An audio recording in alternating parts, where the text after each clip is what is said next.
All right, hello, ladies and gentlemen. So in today's episode, I interview Summit Strength client Jackie, who's recently come off a climb of the Emmons Route of Mount Rainier. In this episode, she shares some insights around her training journey for this challenging route and a journey which was anything but smooth.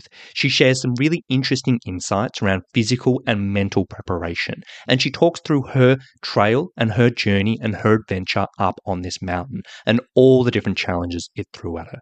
A really, really interesting episode for anyone who's considering a long-term training journey, for anyone who may be running into a few barriers with their life and with their training that's getting in the way, and also people who are aspiring for a climb like this. A super interesting episode, so let's get into it. All right, hello, Jackie. A big welcome to the show. Thanks so much for having me.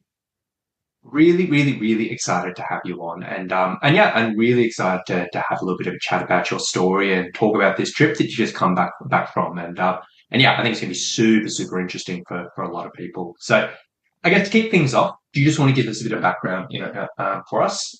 Just let us know where you're from, what do you do, and what is your background in mountaineering? All right. So I'm from Minnesota. I'm a licensed marriage and family therapist, a clinical research consultant, and statistician, which is too many things already. And my background in mountaineering. So I would still kind of consider myself relatively newer to mountaineering. I rock climbed for years. I'd done a lot of multi-day backpacking, like in San Juan Mountains and Yosemite.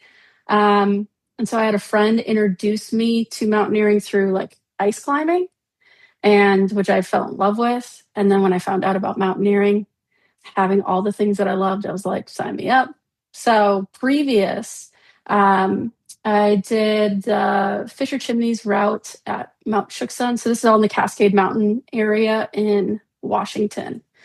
Um, and then Emmons Glacier Route last year on Mount Rainier. And so neither of those, unfortunately, I was able to summit. So at Mount Chooksun, we got sleeted out, like 40-mile-an-hour winds. And then last year, I chose not to summit with my team, which we'll talk about later. Yeah. Yeah, it's a little bit about me. And then, what was your most recent adventure, and the one you've just come back from? Yeah. So my second time on the Emmons Glacier Route on Mount Rainier. So that was in June. And then in the past, and I guess we can even use the example of the previous attempt or whatever it is. In the past, what was your typical approach to training and physical preparation for this? Totally. So I usually approach my training with like pack walks, stair intervals, strength training, and kind of random spurts of running with weighted running. Um, I don't really understand why I chose a sport where I needed to become an endurance athlete. So that is my cross to bear. So actually, one of the reasons why I had reached out was because I was listening to your podcast and you had a few episodes where you were like, oh, you don't have to run all the time to be in great shape for mountaineering. And I was like, this man is an angel, and I'm going to reach out to him because I need him for my training. So that's kind of in the past, I typically approached training. I've been kind of a lifelong athlete. And in another life, I did CrossFit Olympic weightlifting. So like the strength training piece of it, I felt really confident with. But I had some holes. Listened to your podcast. I found those episodes. And the reason why I was kind of looking for a trainer was, so last year I had done the Emmons route, Mount Rainier. And so to give a little context, kind of walking into 2 years ago now, I actually was slated to do Mount Shasta with REI, but they had unexpectedly kind of closed their adventure arm. And so that was in January, and my trip was supposed to be in May of 2025. And so in January, when I got this email, I was like, well, I want another 14,000er. Like I was wanting to continue to develop my skills. And so I chose Mount Rainier, and I chose a different route than your typical. So the Emmons route is on the east side. It's not a packed trail. It's not well marked. You actually have to your lead guide has to do route finding. It's a longer trip. And so I had chose that because the spots available were farther into the summer. And so I was like, okay, I had 6 to 7 months to kind of get my training together. Um, and my training was pretty spotty because I just had like a laughable amount of series events for that. Like coming up, like even so far as to coming up to the trip of my first time going on Rainier, a week out, I found myself in the emergency room getting stitches in two of my fingers and having like licensed professional medical providers be like, all right, you got to take these stitches out before you get on the mountain and derma bond your skin together. And I was just like, all right. So I had not realized how much kind of the small, unexpected stuff and not having a really good structured training had started to impact my confidence in myself. And then it was like day one, sorry in advance, but I got my period and I had like really severe cramps. And that was the straw that broke the camel's back. And I just found myself kind of crying to a guide on the first trip and just thinking like, oh my gosh, what am I doing? And then I got into this kind of thought quicksand, which is like, you start kind of believing your fear and you get stuck in it. And then another fear comes in and and like that pulls you down even more. And that just kept happening. And so the rest of that trip, what was beautiful about it was that I had guides there that were really supportive because they were just like physically, I knew I could do it, but my mental game was honestly pretty trash. And I think part of it was I I'm a pretty good athlete in the sports that I've been in, and I'm used to picking things up pretty quickly. And this just so badly exposed so many of the foundational pieces that I needed. And it felt pretty embarrassing at the time to get to that point and be like, what the heck? Because I mean, I had a lot of people back at home cheering me on, and I told people about this. And so it was kind of an ego check for myself. And so the rest of the trip, I really focused on just being a beginner and throwing my ego off to the side. And so, and regaining more confidence in my body because I felt so discombobulated. Um, and so when we got to summit day, we got to around 11,000 feet, and I was like, I'm good because you're roped up. And so you also don't want to be that person that kind of impacts the rest of the team. And so I had made that decision and I went down at that point. That was my previous trip. And so coming off of the mountain, I had made a commitment to myself. Hey, I want to do this differently. Um, and so when I had gotten my confirmation in September of 2025, yep, you're going back to Emmons Glacier, let's go. I was like, I need help. And then found you, called you up, and then, we started working together. Fantastic. And I guess when you were going through that, like obviously there was a lot of challenges you faced it in the first time around, but when you had decided to, get on the call, have a bit of a chat, was there any specific things you were like, you know what, these are kind of things I need to hone in on to kind of make this second time a little bit better? Yeah, I really wanted to just continue to increase my strength. And especially like when you're on the mountain, you're going 4,000 vertical feet, having much more confidence in my lower body. And, and so I wanted that. I also wanted really well-rounded training. And I've mentioned this before, I am not an endurance athlete at all. Don't like running. Nobody knows me by that. And so I played hockey as a kid, which is just you get out on the ice and you sprint for 2 minutes and you come back and sit down. And very similarly, Olympic weightlifting, you lift heavy for like 2 seconds and you sit back down and eat gummy bears. It's beautiful. So now I'm like, I have to keep going. um, was aggressive. And I really needed some good support and being able to build that foundation, really without having to do running all the time, but with somebody much more skilled and uh, kind of supporting that structure for me. So let's talk about then the training that you did do through Summit Strength and how we kind of approach this journey. Let's start with when we first kicked things off. How did the training start initially, way back when? Well, so I mean, to be pretty concrete about it, how it typically rolled out is we had 4 or 5 days of training. And so that looked like some strength, some intervals, and some hiking. And so I'd love to say, like, yeah, we got on the training and it was super smooth and nothing came up, but that is not life at all. So it was like really early on, I had dealt with some pretty stressful, like unexpected changes in my workplace. And then within 3 months of that, opened up my own business. So there was just a ton of stress, and my body reacted pretty significantly to it. Like I had radiating pain. I had like almost what it felt like TMJ, like everything's in knots. And I'm sitting here like, I just hired this guy to help me. Like, so grateful. This is like a year out, but just thinking like, gosh, this is not the way I want to start training.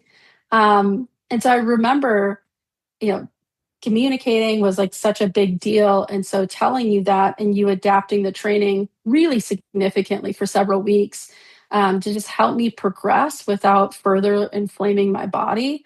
And so that took probably like 4 or 5 weeks, maybe up to 6 weeks. And then we came into the holiday season, and like towards the end of that, um, I got influenza A. So I was like out for a week. And then it was like, you know, the sheer stress of like standing up a business, and I'm a single income earner. And so I'm doing all of that. I've got like deliverables for things. And so it's just like really struggling with the kind of work life balance and prioritization. And so I think around February 2026, I was like, I was still completing workouts, but I was struggling to complete all of our workouts. And I was sick for another few times, which just like did not help with my morale. I was like, I couldn't catch a break to save my life. And what was interesting was like during a conversation with my boyfriend, which, like, for context, he's an athlete, he's also a personal trainer, he's been a coach for a really long time for folks. We were having this conversation that had nothing to do with my training. Um, but it was really about like his approach to coaching. And so I'm like, I can't verbatim think about it, but he had said, like, I'm never going to judge somebody for life happening or like their body not responding in a way that they didn't think was going to happen. Like, stuff happens, and just like really emphasized being in the know, because he's like, I can't help if I don't know. And at that moment, I was like, oh man, I got to communicate more to Rowan, because I was getting in my own way. It was like, uh, I was letting kind of my frustration with the unexpected life events, which just happens. Like, it happens to everybody. It's not personal. Um, and then just kind of the shame of like, oh man, another thing comes up where I'm not able to do this, right? Like, I was getting into my own way. And so I remember messaging you, and with this like really honest reflection of my situation and kind of recommitment to my original goal, and asking for your help and support. And I think what was so helpful to me was you responded with such respect and grace. And you really made it clear, like, didn't judge you. It was like the same approach of like, stuff happens. I just got to be in the know. Otherwise, I can't help you, but we can adapt. Um, and that you appreciated my honesty and we could make a plan moving forward, which we did. And I made a big concerted shift in my effort and prioritization, because I kind of had this like um, come to Jesus moment, as we might call it, of like when the rubber meets the road of like, okay, why do I want to do this? Why is this important to me? And so like after that, it was money. Like, I mean, it was relatively smooth sailing. Um, but then I really focused on pushing myself in those workouts, really prioritizing, and then working on my mental game. And so one of the things that I loved is that you've got like this whole library of just like these little, I was going to say TED Talks, but these little like uh, kind of mini TED Talks or series that kind of is like all things hiking, mountaineering, endurance athlete esque. Anything from like, dealing with an injury to even like mindset. And so I went through that series for the mindset and I took a lot of that stuff to heart. And so one of the things that you had talked about was really kind of switching up the cues from your brain of like when your legs are burning, uh, instead of focusing on, oh my gosh, my legs are burning and I'm going to die, or like I got to do this for another hour, of using that as a cue of like reminding yourself or speaking positive to yourself. So like, I am strong, my legs are strong. And even using like the cadence of your step to do so. And that was so helpful to me that I actually made bracelets for my trip so that I could be reminded of that. Um, and so during that training, I really focused on both of those coming up to the trip, which was super helpful. Yeah, love that. Love that. I think there's just so many things to dive into what you just mentioned there, but yeah, really, really, really awesome that you got such good value from the mental stuff, because just having those mantras and this and that, they sound so silly from like when you first hear it, but then when you practice it and when Yeah. you do it a bit more and you do it more, you're like, yeah, it's actually, yeah, really, really powerful. Yeah, I love that. So I want to take a little step back and I want to kind of like talk about, okay, you've obviously gone through this period, you had all these challenges and you had that moment where you're like, okay, now's the time, rubber hits the road, kind of like have a chat, reassess. So obviously we had that conversation. Talk us through there, like in that type of timeline when we sort of had that conversation, that readjustment. How far away were you from this upcoming trip? And then what did the actual new approach look for you in that moment? Yeah. I think we're like 90 days out. Does that sound about right? 90 days? I think so, roundabout. Yeah. So we're about 90 days out, so enough to make it matter. And uh, the biggest thing I think we shifted was the hiking.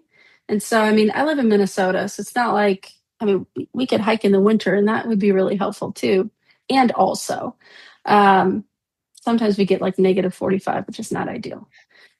But so we shifted to you really asked me to be realistic about what I could do from week to week, but really how many hours I could do, whether like a short hike or a long hike.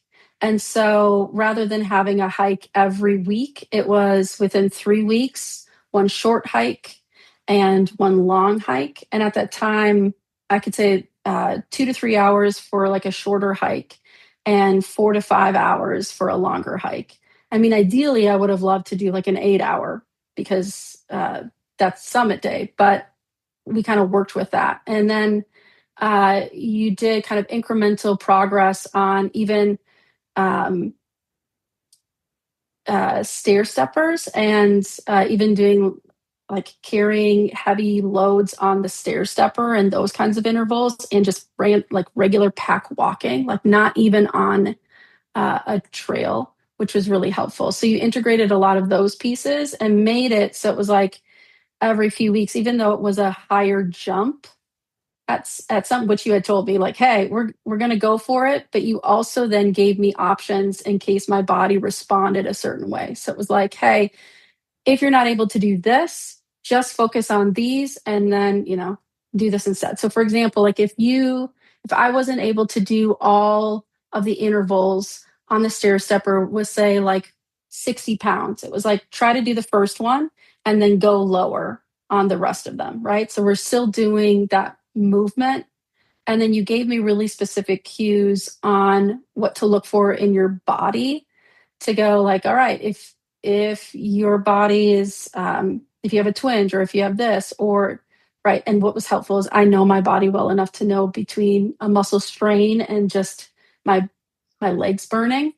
But even having those cues and having the permission to go, if that happens, that's how you know to kind of move down in weight or intensity was super helpful for me, especially as a newer athlete coming into the endurance world. Because otherwise, I probably would have done too hard or too intense, too fast. Yeah, fantastic. Awesome, awesome, awesome. So let's talk about the trip now. We've had that reassessment. We had about 90 days, kind of had a pretty quick ramp up leading up to the trip. Let's talk about the actual adventure. So give us the rundown, give us the journey. Tell us how it all played out. Yeah. So let me see. I went with a guiding company. So there's about 6 of us climbers, 3 guides, which is like a 2-to-1 ratio. So Mount Rainier is 14,400 and change, almost like 14,500 feet. And so the first day with Emmons, you start at the trailhead, which is around 4,400 feet in elevation. And that first day, you're hiking a solid 4,000 vertical feet. So you're going from kind of the gravelly trailhead and trail up to then the snow, putting on your double boots, not your crampons yet because we haven't hit glacier. And then you're hiking again for another few thousand until we hit what's called the interglacier camp. So that's around 8,500 feet. And so the first day is kind of the hardest day. It's your pack is heaviest. It's the first day of like a long 4 days. Your body's getting used to everything. You're also getting used to kind of the cadence and the pace that the guides have, which was, I thought, pretty standard. And you're getting to know everybody because I am one of those weird people that sign up for trips and I don't know anybody on the trip. I just kind of figure like I'll get to know them, which is great. So me and one other woman, so it's 2 females, and then the rest are men. So like we get to tent together, which is really exciting. So the second day, we start with kind of snow school, which is basically the guide's way of assessing and reviewing some pretty foundational mountaineering skills. So you're doing like a self-arrest, you're doing different types of mountaineering steps, like the rest step, and also you're kind of descending and downhill. And then because we're now getting onto a glacier, put on crampons, got roped up. So we had 3 rope teams, 1 guide, 2 climbers, and then climbed to Camp Sherman, which is around 9,600 feet. So it's a few hours, nothing too big. And so just kind of like a little bit of the cadence is you're usually hiking for about an hour to 90 minutes, and then you're stopping for, I mean, on summit day, it's 10 minutes, but usually around 10 to 15, maybe 20. And so we got to Camp Sherman relatively, didn't take us that long. But what was crazy is that Rainier had historic snowfall. So there's a permanent guard shack there and a bathroom, which for all of you who hike, having a bathroom is great because then you don't have to pack out your waste. But it had been covered with 15 feet of snow.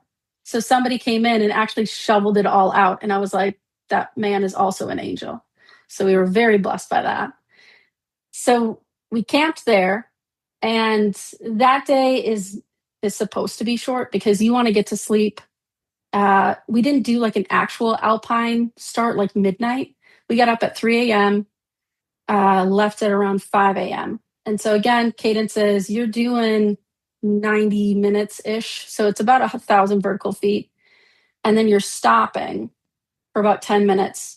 And so you're not bringing your whole pack. You're bringing like all your snacks and a bunch of layers because as you get higher up on the mountain, it gets a little dicier. You just want to be prepared for whatever. So we got to around 11,000, and then one of our climbers and a guide had decided to turn around.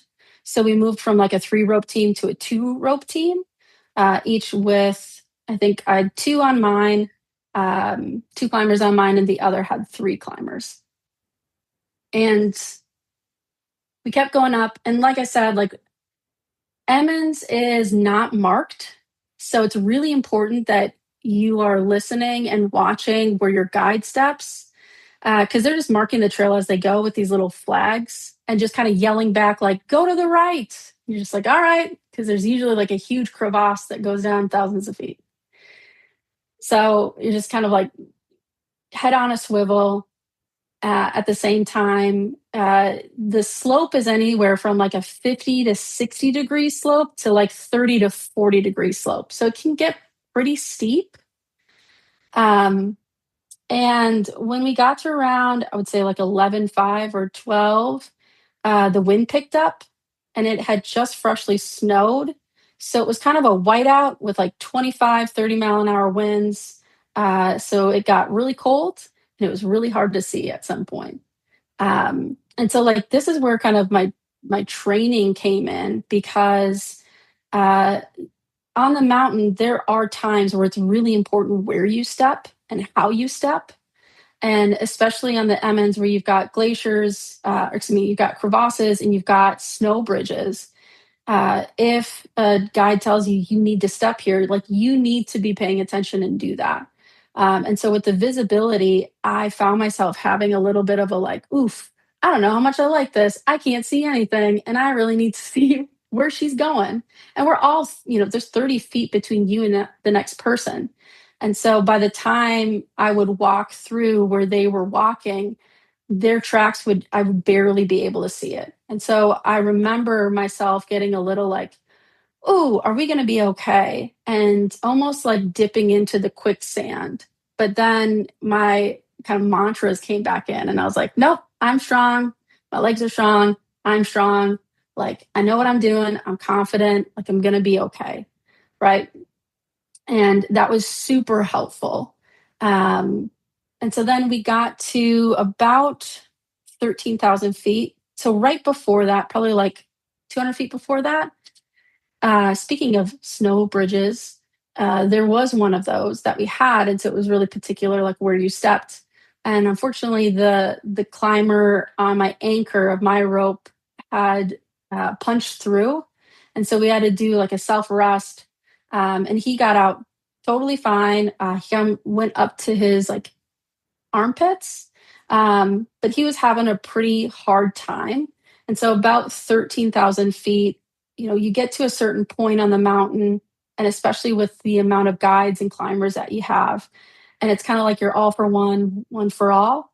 And so at that point, if somebody needs to go down, we all go down. And so the decision was made where we decided to all descend then. And so at that point, it had been about 4.5 hours of climbing. And then we did about 2.5 hours of descending, which after your legs going up, going down can get very jelly-like. And it's just a long day of climbing. So, because your pack, even with all the snacks and everything, is like, it's 20 pounds. And so we got back around probably 8 hours later that night, kind of debriefed. And then the next day, we packed up camp and went back home. And so, one of the things that you do on this kind of a trip is when you get off the glacier where there's no crevasses or potential crevasses, you can do what's called glissading, which is beautiful. And for anybody over the age of like 20 is amazing for your knees, because it makes me sad that I'm old and my joints hurt, Rowan. So glissading is like you sit on your butt and you basically slide down the mountain, and you use your pack as a way to help you go faster or slower, like as a brake. And so for about like 1,000 feet, we were able to glissade down, which was awesome. And then you get back to the the actual like gravel trail, and you hike back down, which is another like 2 hours ish. And we got to the trailhead, and we all had a go bag, which was great. So we all put on actual clothes that were clean with deodorant. That was beautiful. And then made our way back. So that was kind of the overview of my trip. Yeah. So obviously, yeah, big journey there, a lot of challenges, a lot of things you went through. And so I guess once you got back, you were off the mountain, you were down there, you had your clean clothes on, had your deodorant on, all of that. How did you feel? How did you feel mentally? How did you feel physically? Obviously, been through a lot. Talk us through that.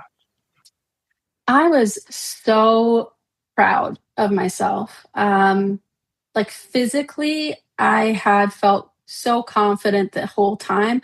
I really got to enjoy being on the mountain. Um, and it was like a 180-degree difference between my last time going and then this year. Just felt very confident and secure. And that was really great because then I could have fun. Um, and, obviously bummed about the summit. I mean, mountaineering is like, summit can't be your be all end all goal. Like, it's really kind of the journey, but it is a like milestone. So I was bummed that I felt so strong, but it was like, yep, that stuff happens on the mountain. Um, and so it just gives me an opportunity to be able to go back. Yeah, absolutely. Yeah.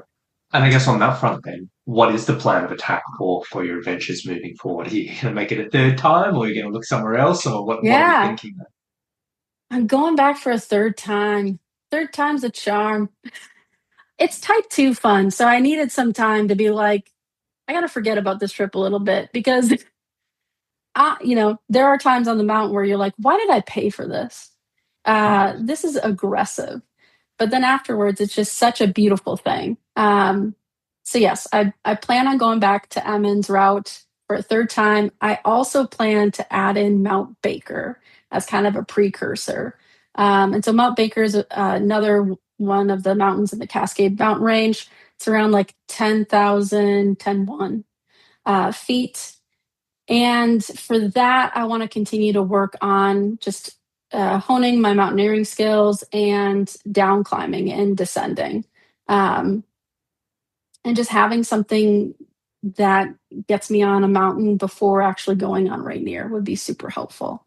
So Rowan gets to have me for a client yet again. Hey, well, there we go. That sounds good to me. It's How going to be good. great. And then, yeah, I think like for listeners, like taking out of this, like I know a lot of people, like a lot of the nuggets you kind of shared today are going to be super super useful, but I also know there's probably going to be quite a few people listening who are considering this specific climb and this specific route. If someone was considering this climb, or even something like similar, what advice would you give them? Yeah. So, sounds probably pretty common sense, but I would work on foundational mountaineering skills. Do a 101, do other climbs, get used to being on a glacier, being on a rope team, because there's a lot of kind of technical finesse of being on a rope team and what that looks like. Because if you go on a rope and you don't know what you're doing, you could hurt yourself or other people. So just having that gives you a lot more confidence. The other piece I would say is really physically trained, especially for Emmons. I mean, you're looking at a pack of 65 pounds. It's a 4-day extravaganza. And so, like, yeah, it's one of those where if you've done a few climbs, you could do it. But I would also suggest going with a guide or somebody who really knows that mountain. Because Rainier is, I mean, she's a beaut, but she is her own mother nature, right? Like, she can get really dangerous pretty quickly. And so having other people that are skilled to help you find a route, especially because it's not a packed trail, there's no fixed lines or anything, would be super, super important. And I cannot stress enough kind of the physical training and mental training. Because even if you're like, hey, I've been on the mountain, I've been on other things. I mean, kind of a case in point, there was, the climber that decided to turn back. she had a wealth of a background in terms of mountaineering and hiking, and had done a 20,000 footer. And just for a lot of different reasons, some I would say is more personal to her, she's really struggled on the trip. And so it's like, not to even say that just because you've done other mountains that are higher or harder, that you should take that for granted. I think coming into each trip with kind of a fresh mind and openness to, hey, kind of checking your ego at the door, so to speak, or at the trailhead, to be like, this is a mountain. It's just as challenging, and I have to give it my all. And so that should go into your training. And then I think the last thing that I would say is, I think it's really, really important that you're able to kind of assess and articulate what you need, even if it upsets other people. Because if you hold back, I think as much as mountaineering can seem like a solo sport, it is a team kind of effort, because it's everyone's an individual trip, but you're all impacted by each other. And you if you're so busy kind of worried about how, if you ask for this, is it going to be a burden, or how are other people going to think, like, you're now kind of putting your own trip, your own, I don't know, health, well-being at cost, just for someone's perceived kind of, I don't, they might think you're cool, or they don't think you're that big of a burden. But the fact of the matter is everybody's focused on their own stuff. And if you're not focused on you, then nobody is. And you need somebody in your corner. And so I think just having that ability to say something, see something, say something, is going to be really, really imperative to your success on the mountain and just continued longevity. Yeah, absolutely. I think that's some really, really awesome piece of advice there. I think hopefully a few people take that to heart, because that's fantastic.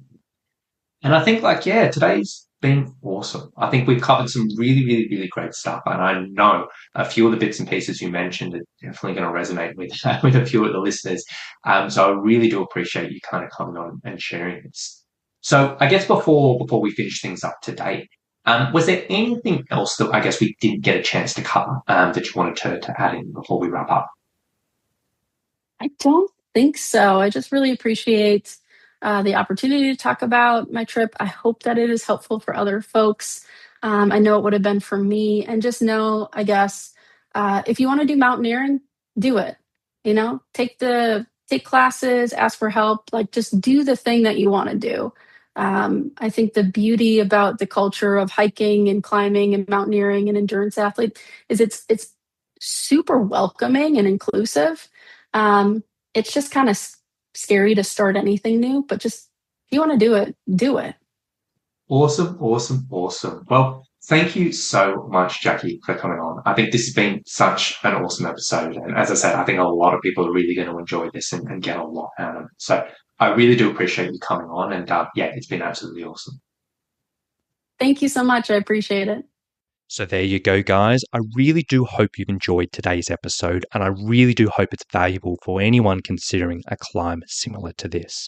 Now, last thing I will say before we wrap up is, if you were interested in learning a little bit about the online personal training for mountaineering that Jackie used to prepare for this climb, you can go to summitstrength.com.au/mountaineer.